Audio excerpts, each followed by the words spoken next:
Salut à tous, vidéo rapide pour faire le point sur Bitcoin Cash, LT, enfin Litecoin et Ethereum. Donc on attaque par Bitcoin Cash. Weekly, qu'est-ce qu'on voit en weekly? On voit que sur les bougies ici qu'on a eu, on a eu un signal d'achat à weekly vers ces bougies-là, qu'on avait 3 bougies bleues, donc 3 bougies d'activité de smart money, donc potentiellement ça a buy le bottom, et hier il s'est passé cette bougie-là. Qu'est-ce qu'elle nous montre en daily? Qu'est-ce qu'on retrouvait?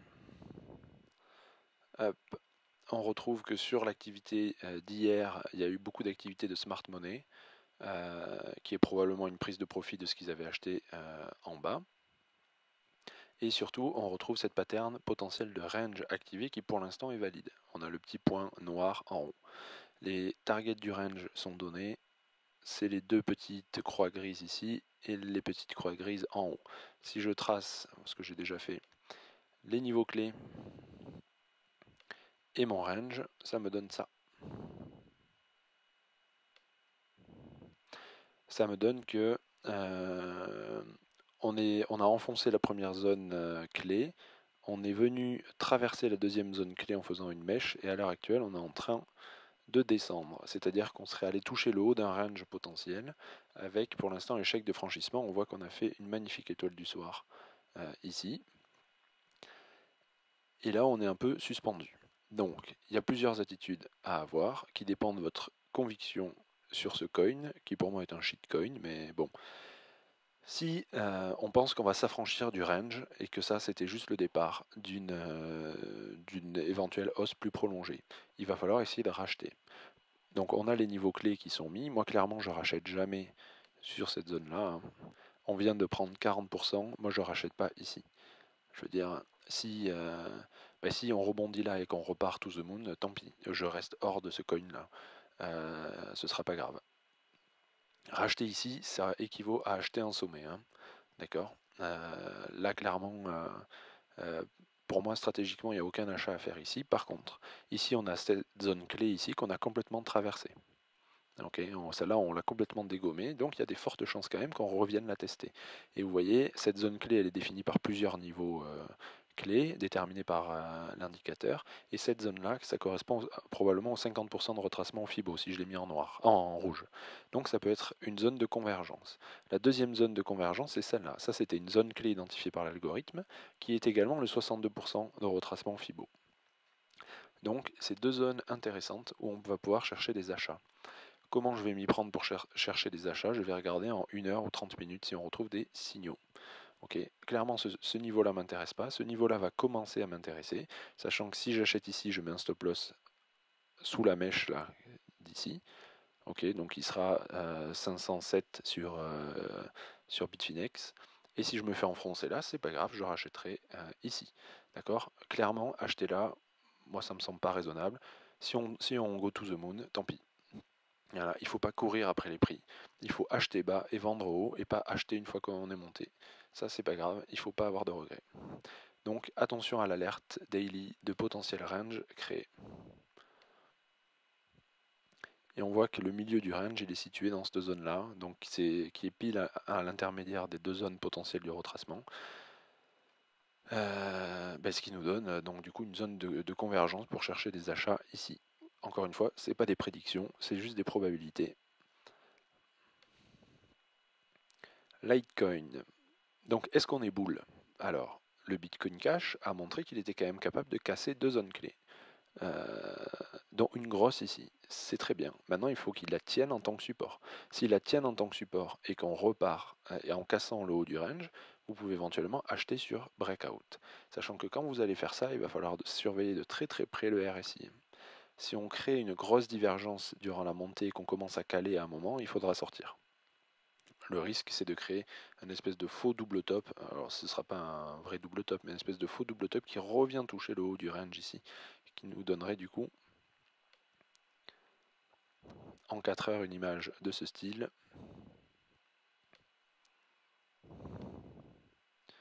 Ou si on regarde que les clôtures, on ferait ça. Et là, on va venir clôturer ici en méchant un peu au-dessus, et on enfoncerait tout pour retourner jusque là au minimum. Ok, avec un RSI qui du coup ferait l'inverse, nous ferait une magnifique divergence. Ok, ça reste une possibilité. Donc attention, rentrer sur breakout, il faut bien clôturer au-dessus et pas juste une mini clôture de quelques dollars au-dessus. Et attention à cette possibilité de double top là qui risque de mécher fortement. Donc Litecoin, est-ce que c'est bull? Non, toujours pas. Pourquoi? On a fait exactement ce que je vous avais dit dans la vidéo d'hier. Je vous ai dit qu'on était coincé entre le support aimant daily ici, qui a fait son super travail, qui a permis l'achat ici, et que là, on est incapable de venir franchir la première résistance aimant ici. On est venu réagir pile dessus à 20 centimes près, et pour l'instant, on se fait refouler. Alors, ça ne veut pas dire qu'on va repartir complètement en sens inverse. On voit qu'on n'a pas activé de pattern de range daily, donc potentiellement qu'on est toujours dans un move éventuellement haussier. Donc, on peut essayer de se replacer. Pour se replacer, comment on peut faire? Il faut trouver des niveaux clés de retracement. Si je trace mes niveaux Fibo de la montée qu'on vient de faire, on voit que 50% de retracement, c'est cette zone-là, et 61%, c'est cette zone-là. Qu'est-ce qu'on retrouve? Ici, on a en 1 heure, hein, donc attention, c'est des zones qui restent fragiles pour vouloir faire un trade sur une unité de temps daily. Hein. Hop.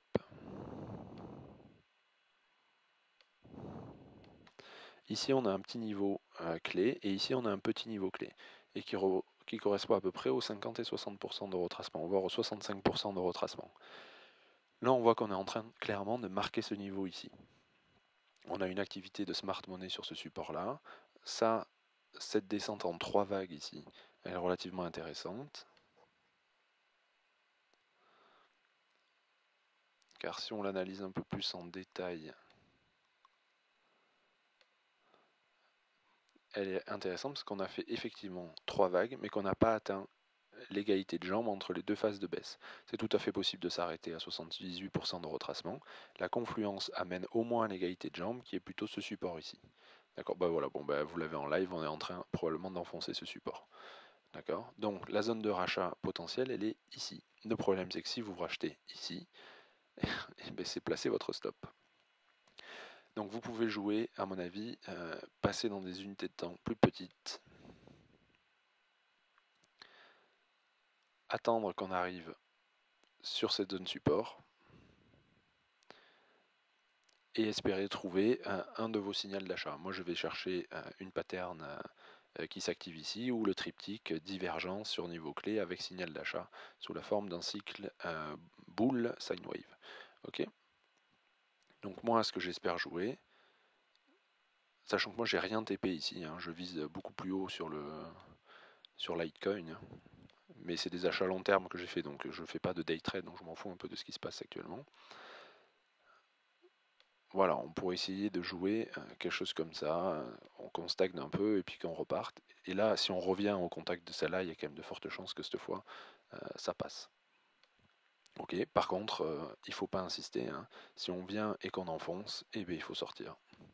Ok, il ne faut pas insister, on reverra ce qui se passe vers le bottom ici. D'accord, car lui n'a donné aucun signe boule, on est venu se mettre sous résistance, c'est tout. Et on ne l'a pas cassé. Exactement la même chose sur Ethereum, pardon, ça c'est Ethereum Euro. Il est où? Il est où? Hop, Ethereum. Ethereum, c'est toujours dans le scénario annoncé hier, il me semble. Les achats, c'était dans la zone bleue. On avait la première zone résistante qui était ici. On est venu réagir pile dessus. On l'a pas cassé. Je garde du coup toujours un biais boule sur Ethereum. Comme je vous l'ai dit, si on enfonce le support, tant pis. Mais moi, je garde un biais boule et je cherche plutôt des achats. Sur cette montée, on a créé un H8, un key level. J'enlève les traits, vous voyez ici. Et c'est relativement intéressant. Et on a activé une pattern potentielle de range. Bon, ce que vous devinez quand même, vous pouvez deviner tout seul, on est coincé entre cette résistance et ce support depuis un petit moment maintenant, hein. Mais on a cette zone clé qui est assez intéressante, car elle pourrait nous permettre éventuellement de faire des achats complémentaires s'il y en a qui ont pris des profits sur la résistance. On voit que cette zone clé, elle correspond à peu près 50% de retracement. Donc pourquoi pas, pourquoi pas, ça peut rester intéressant. En tout cas, moi je suis toujours à l'achat d'Ethereum, j'en ai déjà pas mal, mais pour un day trade, ce coup-ci, je veux bien acheter, si je trouve un signal 15 minutes sur ces zones-là, je veux bien acheter de l'Ethereum, et je sécuriserai mon trade au premier contact avec la résistance ici. Et vous connaissez mes zones de TP que j'ai données hier.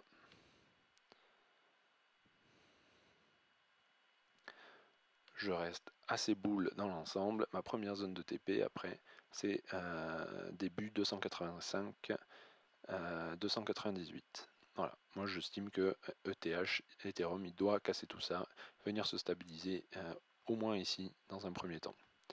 D'accord? Nice signal d'achat au bottom ici.